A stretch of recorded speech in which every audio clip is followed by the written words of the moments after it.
ഏറ്റവും സുന്ദരമായൊരു മാസം ദുൽഹജ്ജല്ലേ. ഒരു ദിവസം ചോറില്ലാഞ്ഞിട്ട് ഞാനേ ഇവിടെ വന്നിട്ട് കഞ്ഞി മേടിച്ചിട്ടാണ് അന്ന് ദിവസം കഴിഞ്ഞത്. കുട്ടിക്ക് കാലുകൊണ്ട് വെച്ചായിട്ട് ഞാൻ ഈ കുളത്തുനിന്ന് വെള്ളം മുക്കിയിട്ട് കാല് കഴുകിയിട്ട് മാറിയ ദിവസം ഉണ്ട്. ഞങ്ങൾക്ക് ജാതിഭേദമില്ല. മലപ്പുറം ജില്ലയിലെ വയലത്തൂരിനടുത്ത് ഓമച്ചപ്പുഴ പുത്തൻപള്ളിയിലാണ് ഞാനുള്ളത്.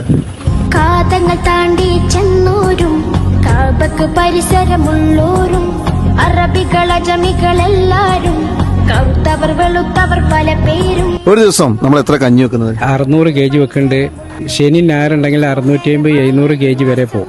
എത്ര ദിവസം ഉണ്ടാവും ഇത് 16 ദിവസം. അതായത് 6-ാം തീയതി മുതൽ തുടങ്ങിയാൽ 21-ാം തീയതി വരെ കഞ്ഞിവെപ്പ് ഉണ്ടാവും.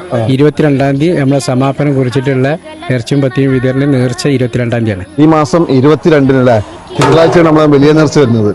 മുഹമ്മദ് അസ്ലം. എവിടെ പഠിക്കുന്നത്? നമ്മുടെ ഓമച്ചപ്പോയ സുന്നി സെന്ററിൽ. ഇവിടെ വന്ന് കഞ്ഞി കുടിക്കൽ തുടങ്ങിയിട്ട് എത്രയായി? 4 വർഷമായി.